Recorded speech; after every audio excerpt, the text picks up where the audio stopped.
Welcome back, Pokemon trainers. Professor Chaz here. The lab coat's on back order. Now for this week's video game match, we're going to continue the trend of featuring my starters from the different regions. We've already gone through Kanto with Shelbert the Squirtle and Johto with Snapper the Totodile. Continuing that trend, I have Skippy the Swampert, my first fully evolved starter in the generations of Pokemon. We're going to feature the team around him. Going to bring a couple of returning guys from the last week that didn't get a chance to fight. And we're going to toss in someone else into the mix there. So let's get into this. So first of all, we see the two returning members of the team from last week, Stinger the Beedrill and Axel the Roserade. So the first new member of the team this week is going to be Skippy the Swampert, my starter from the Hoenn region. And his strategy is to kind of slow the opponent down with Bulldoze and then use Waterfall to hopefully get some flinches off. And of course, most water starters have the Torrent ability, which improves the power of water attacks when the Pokemon is on low health. So that's going to give him a little bit of a boost there. Now, flying types are immune to Bulldoze, of course, so we're not going to be able to slow them down.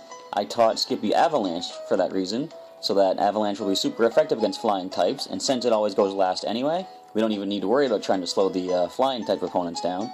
And Protect is just one of those moves he learned naturally, and it's a nice kind of stall tactic in case the opponent is like charging up a Solar Beam or something like that. We'll be able to protect against it. And he's holding the Bright Powder to improve his evasiveness against whatever attack might be coming his way. The next new addition will be Jiggy the Jigglypuff, caught outside Mount Moon back in Kanto.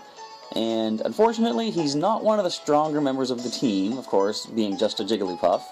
So he has 59 speed, which means I gave him the Zoom Lens, which increases accuracy by I think 20% if the Pokemon holding it goes later in the turn than the opponent. And Sing is not the most accurate move, 55% accuracy if I recall, so I want to give him a little bit more of a boost because pretty much putting the opponent to sleep is Jiggy's main strategy. He's got two attacks to make use of that. There's Wake Up Slap, which will do double damage to a sleeping opponent, although it does wake them up afterwards, but it's good against rock types and steel types for the fighting typing here. And then Dream Eater is a good recovery move. Of course, it won't hurt a dark type, but then, of course, the fighting type Wake Up Slap will be super effective against dark. And since Jiggy does tend to take some hits here and there, Dream Eater will be a good way to recover some HP. But if the opponent is immune to it by being dark type, we do have Rest. Jiggy can fall asleep himself and heal himself back to full. And Smarty is the Noctowl I caught back in the Johto region with a bit of an interesting strategy. I have him holding the Flame Orb, and he's got Psycho Shift. What Psycho Shift does is it transfers the status condition of the user to the target. So the idea is for him to burn himself with the Flame Orb and then transfer that to the opponent. It's going to lower the physical attack of the opponent, and he's got really good special defense, so he's going to be pretty well defended either way. Now the only attack he has is Hyper Beam, which ghost types are immune to, which is why I also taught him Foresight. So when you use Foresight, a ghost type suddenly becomes vulnerable to normal and fighting type moves. And since Smarty is going to be constantly burned by that Flame Orb, I have Roost on there as well to keep his HP, restored. And the burn won't do too much to really affect his offensive strategy because since his own physical attack will be halved, it won't matter for his Hyper Beam, which is special based. Also, if Smarty does happen to get confused, then he's going to do less damage to himself when he's burned because of the attack drop. The final new addition is Soul the Weavile, part of my original Sinnoh team. I had to remember the region for a second there. And this is actually the first and thus far only Pokemon who's been on my main team that wasn't caught by myself. I actually traded with a friend of mine, her name's Vibrant, and he became a member of the main team back in the Sinnoh region. His strategy relies around his Pressure ability, which raises the opposing Pokemon's power point usage. So we got a Substitute and Protect, we have ways to defend Soul, and even if the opponent attacks while I'm using one of those moves, they're still going to drain double the PP from their attack. If we can get the Substitute up, Spite will work from behind the protection, and it's going to lower the opponent's PP by 4 more points. And while he's hidden away, we got Aerial Ace to be able to launch some attacks, and it's going to be good against his Fighting type and Bug type weaknesses. And since we're going to lose a lot of HP constantly substituting, he's holding Leftovers to gradually regain his HP. So that's the team. We're going to now take a look at their EV spread and any max IVs they have, plus the natures they might have. So let's just take a quick look at the returning members from last week. We have Stinger, the Hasty Beedrill, along with Axel, the Calm Roserade, with all those max IVs. Alright, so here we take a look at Skippy with the Lax Nature, which improves defense, I believe it is. And I went with all-out attack for the most part, trying to power him up there. And I wanted to sort of even his defenses as much as I could, so I boosted the rest into special defense and put the remaining EVs into his HP. Now for Jiggy, I decided to try to boost his defenses and even them out as well. And I wanted to sort of try and even his offenses as well. So I put as much as I could into his special attack to get it as close to his physical attack as possible. Because as you can see, there are no EVs in his attack stat. I had to put everything into special attack to somewhat get them balanced. Here we have the Docile Noctowl Smarty. Now, he has max IVs for speed, but that's not what I'm focused on for this particular Pokemon. It's more around the defenses and stuff, because he's trying to get burns on the opponent and keep himself in play for the burn to take the target down. So I put more into his special defense than his physical defense, because the burn is going to provide some defensive resistance. And we've got HP, I put it at a little bit over 350, simply because, like I said last week I think it was, if someone's hitting you with, like, say, Nightshade, which does like 50 damage per hit if you're at level 50, I'd like to have just one extra little bit more than an even number of 50, just to make sure you're going to survive an additional hit. And for Soul, the Naive Weavile. We have max IVs in special attack and HP. Now the special attack one, it's not that, interesting to me, simply because they're more based on the physical attack side. This guy, however, is all about stalling the opponent. So I want to make sure that he's going to be able to get his substitutes off before he gets attacked. So I've put everything I could into his speed, and I put as much into the HP as well, since he's got max IVs, plus the more HP he has, the more his substitute will have too when he uses it. And I tried to put the last of his EVs into his special defense to try to even his two defenses out. Alright, so let's go check out a match. And a match has been determined from Quebec, Canada. Nick, let's trade. Well, not just yet. We're going to get a fight first here. We got a Rotom Wash, Blossom, Darmanitan. That's it, right? Yeah, I'm thinking Darumaka. I always get Darumaka and Darmanitan mixed up. Anyway, Regirock and Torterra and a Blissey. Now, which are the biggest threats? We do see two grass-type weaknesses here. So we actually are going to start with our Swampert, but we're going to bring someone in reserve just to, be able to swap them out. And I'm going to start also. A lot of these are pretty slow Pokemon, but I do think my Jigglypuff is slower. However, I'm still going to bring Jiggy in with Skippy. We're going to bring my Roserade, Axel, and Stinger the Beedrill will be the rest of the team. Let's see how this one goes down.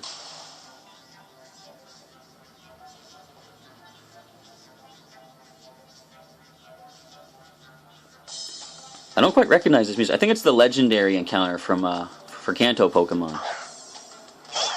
Rotom and Blossom. Ooh, nice and shiny Blossom there.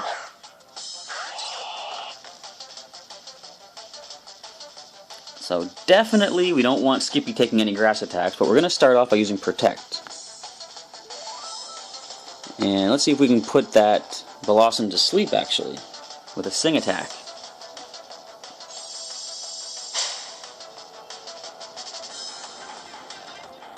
The Rain Dance is activated, so if it does use something like Solar Beam, then Rain will lower the Blossom Solar Beam attack. Of course, it goes for Giga Drain, however. And the Sing does connect.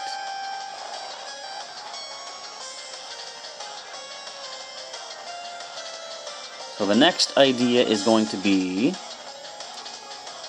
let's go for a nice Avalanche attack against Blossom. And we're going to swap Jiggy out in favor of, I don't know, Roserade. Either Roserade or Beedrill, and I decided to go with Roserade. I want to be able to get some Toxic off on that Rotom.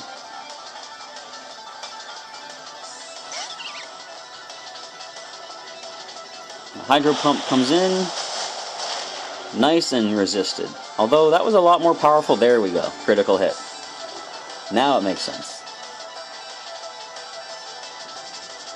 Avalanche will connect against the Blossom. Not doing as much damage as I would have liked. I think I'm going to risk staying in and go for another Avalanche, actually. And let's try and pick up a KO using Shadow Ball as well. Also against the Blossom, I should say.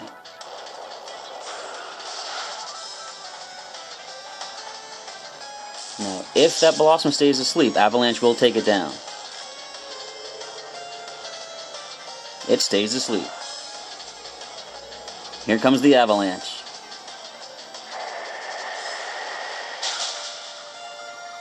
Alright, so down goes the Grass threat, thankfully. We did take the Thunder Wave Paralysis, but Axel is equipped with Aromatherapy. We're going to be able to heal that right off if we need to.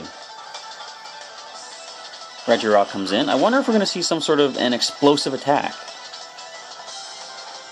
Just in case, we're going to protect. And let's use... We're going to try and poison the Rotom first off.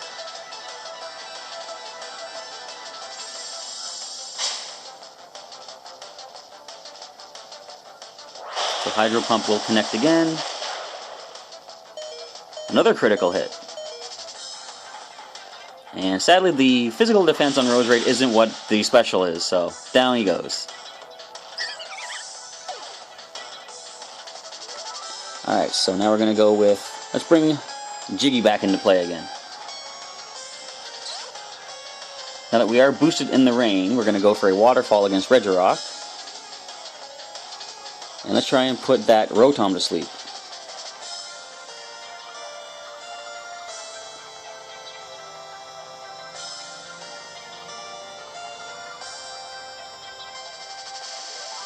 From what I know about the Regi Pokemon, they're not that fast when it comes to, you know, battles here.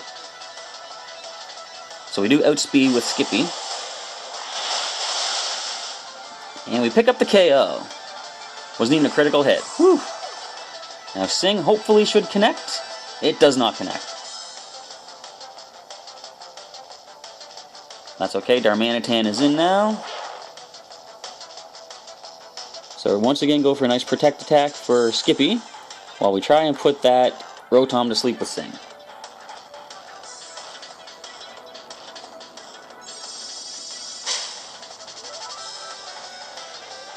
Rock Slide is going to do nothing to Jigglypuff because he dodges it. Hydro Pump, however, takes him down. That's 3 critical Hydro Pumps. This thing better be holding a critical hit item. Otherwise, that's just not fair.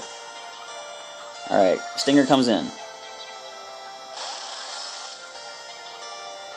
Now, we're going to try using Waterfall on Darmanitan. I don't think we're going to take a hit, unfortunately, but Stinger is going to use Endure.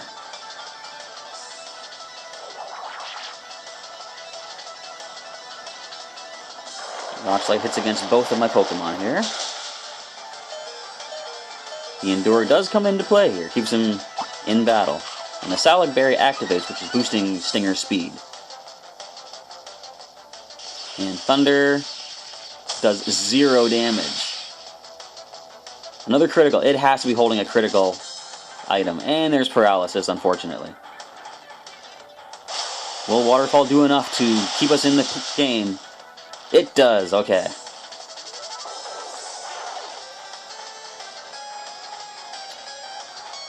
Now we have one possibility. We're going to try, since it is a water type and it's resistant to Waterfall, we're going to try Avalanche, see if we can get some double damage, while using Endeavor from my Beedrill.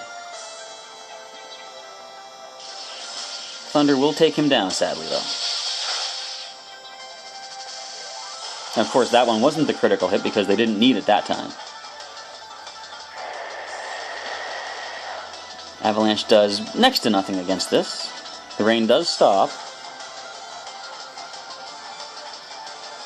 And let's go with Waterfall.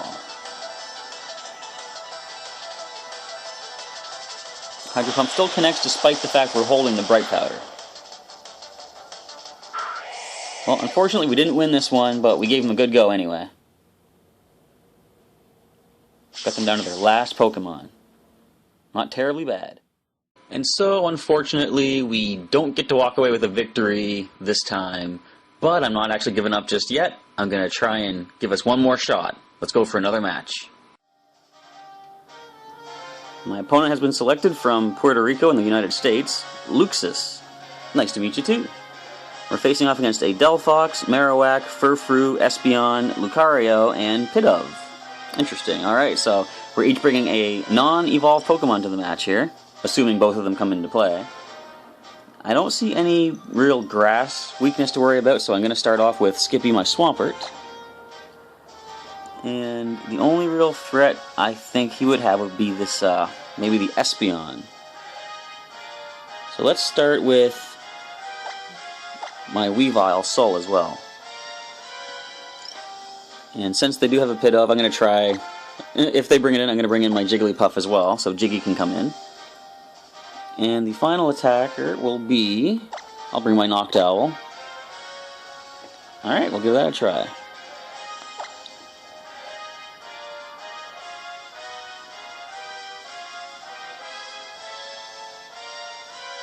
It'll be interesting to see if this Pidove does come into the match, what special techniques it might have.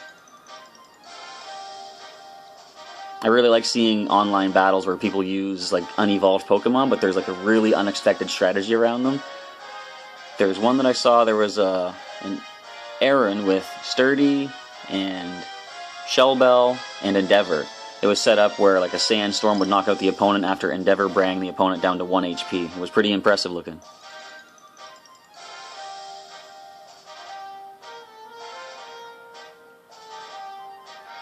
Just another few moments remain in the selection process.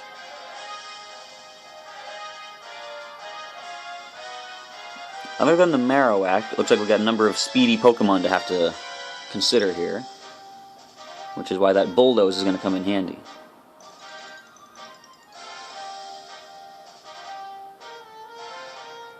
Three seconds remain. And the match is on. So I wonder if this is an example of the person timed out and it's just going to pick random Pokemon for them.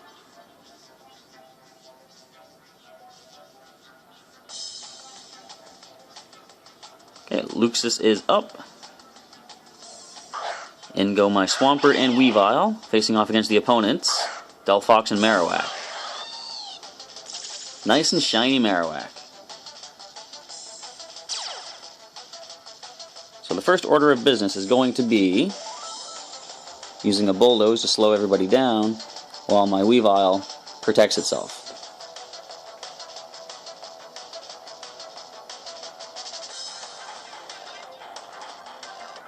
As I've seen from my own Marowak, they can learn Brick Break, which might be a little worrisome for my Weavile here.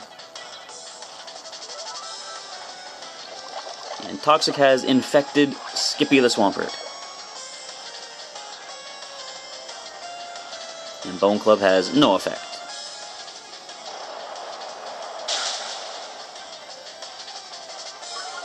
Now most likely we're not going to outspeed that Delphox just yet. But I do believe we can probably outspeed the Marowak at this point. So Skippy's going to go for a Waterfall attack against a Marowak, while Soul will use Substitute.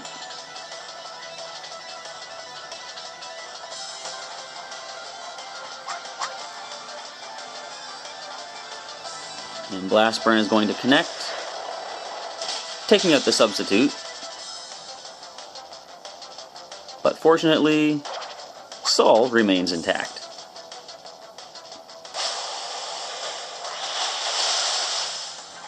And the Marowak has been taken down to the Waterfall. Ooh, critical hit Waterfall.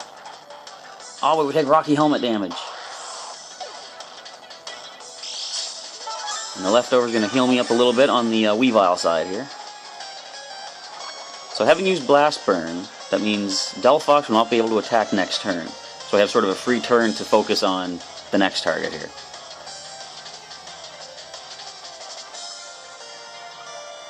And that's going to be Furfrou.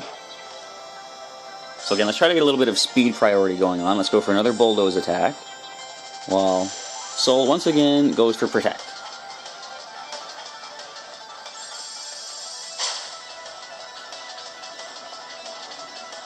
Retaliate will do a number of damage here. Quite a bit. And critical hit. Critical for critical. We're just trading them back and forth here.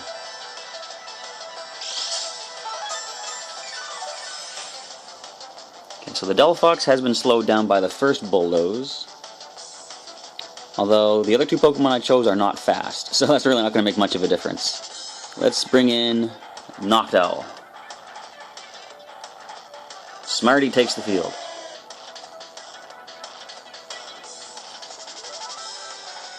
So there's not much we can do at this point just yet. We're going to just... the problem with using the Flame Orb is I have to sort of stall a turn, because the burn won't activate until after the turn that Smarty comes into play. So let's just use a basic Foresight attack on Furfrou, and Sol is going to substitute once again.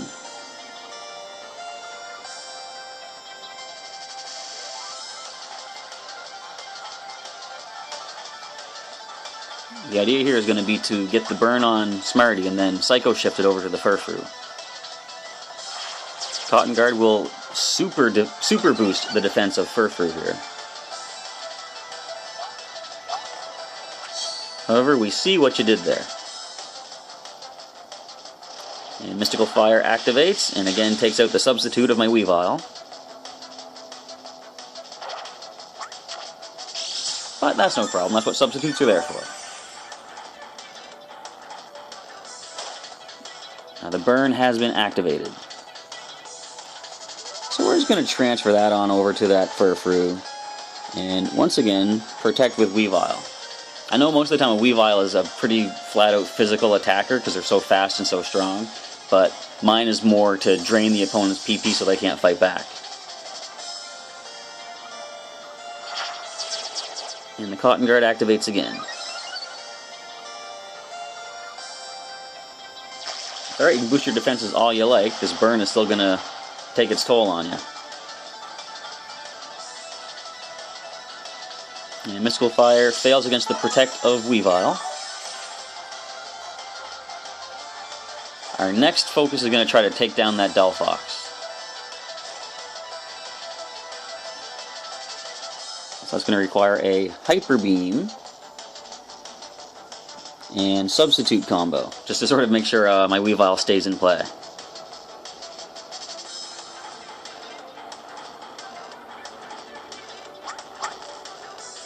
The more they attack it, the more they're going to lose their PP. Now, interestingly enough, though, sound-based moves like Snarl will actually hit the target behind a substitute. So I see Furfrou has a pretty interesting tactic here. It uses Cotton Guard to boost its defenses, and then Snarl lowers the opponent's special attack. So it's going to sort of be well defended on both sides. Hyper Beam connects against the Delphox. Not quite enough to bring it down, but I do believe an Aerial Ace from Weavile will finish it off.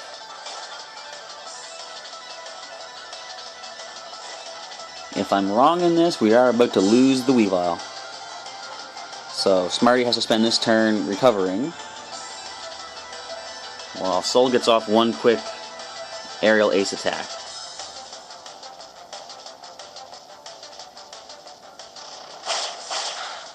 And Delphox is down. Okay.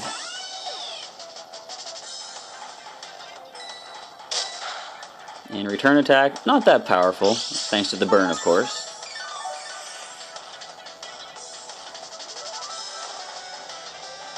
Slowly but surely, that Furfrou is being whittled down.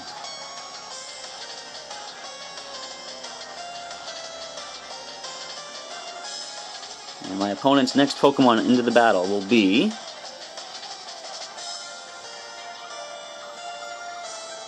Espeon.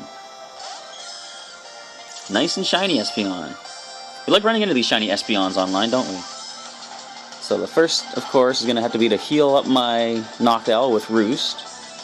And we're going to use Protect for Sol once again.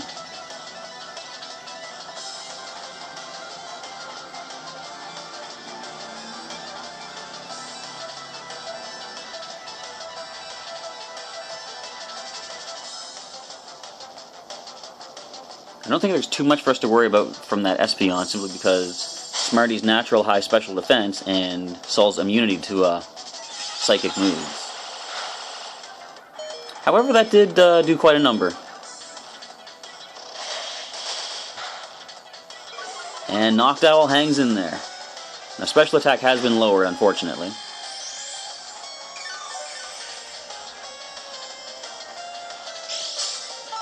So that Psychic is going to pose a bit of a problem.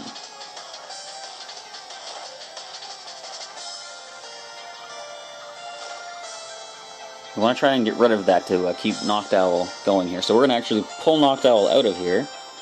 Bring in my last Pokemon, Jiggy. And we're going to Spite, try and take some of that PP away from Psychic. Generally, unless you use PP up, Psychic, I believe, only has 10 PP. So after 2 Spites, we'll be able to take out the remaining PP for it. However, Magic Bounce sends that back at us. That I was not expecting. So Psychic will connect against the Jigglypuff, who does survive it. Doesn't survive the return, though. But fortunately, before Jiggy faints, he manages to get the Attract off on Furfrou. Not going to make a difference, unfortunately.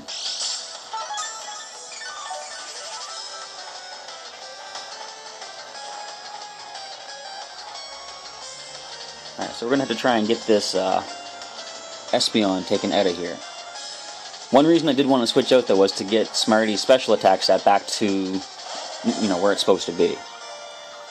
If we can double team this Espeon, we might have a chance at taking it down, and then leaving just the burned Furfrou for us to worry about.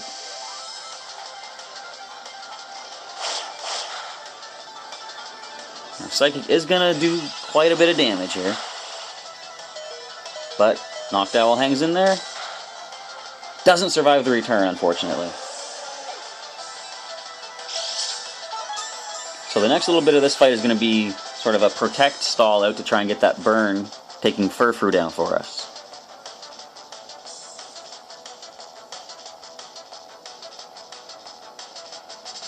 And any attacks they use against us will, of course, be whittled away more by the pressure ability.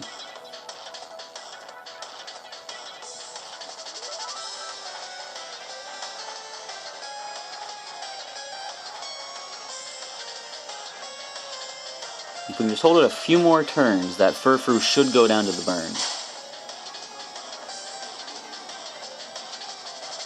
Of course, Psychic has no effect, and return is blocked.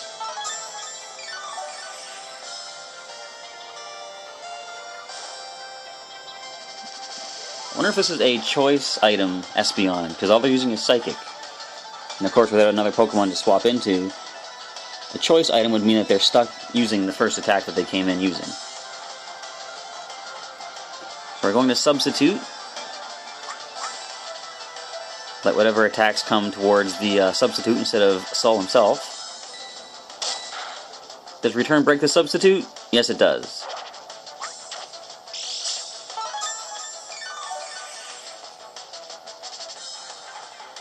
Now, after this, just one more turn of the burn will bring down Furfrou. So we're just going to protect once again and let that happen. Once Furfrou is out of the way, the only thing left is an Espeon that can't even touch my Weavile.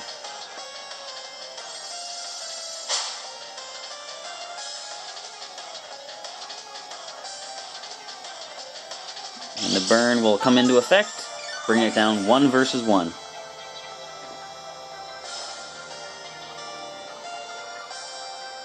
I believe now all we need to do is start using Aerial Ace.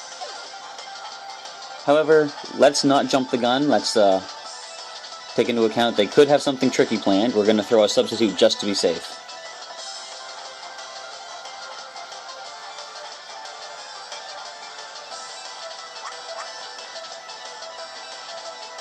And Psychic again, no effect.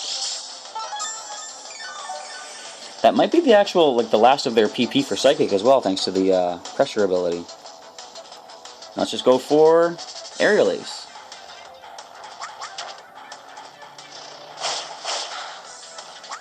Another couple of those should win us the match.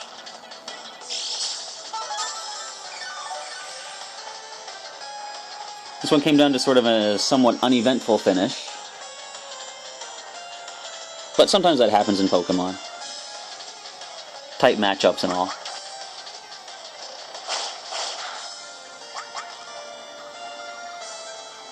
Oh, it's not a choice item, okay. It must just have nothing other than Psychic for its attacking move.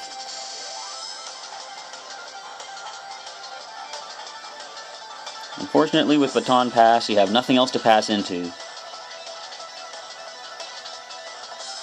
This Espeon is pretty much just done for. It's hanging in there with one last little bit. But sadly, with no attacks, it's not going to be able to turn this fight around in its trainer's favor.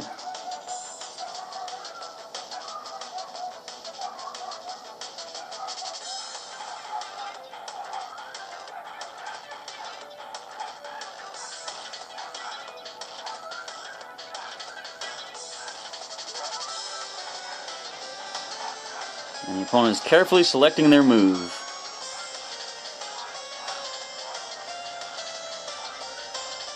With only 4 to choose from, which one will they go with?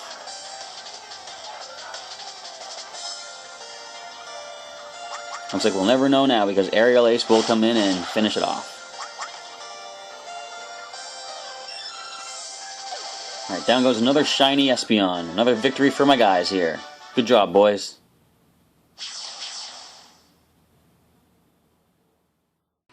Well, although it did take 2 attempts, we did manage to get a victory for some of the guys this week. We got Skippy, Jiggy, Sul, and Smarty getting a nice green glow in the victory circle here.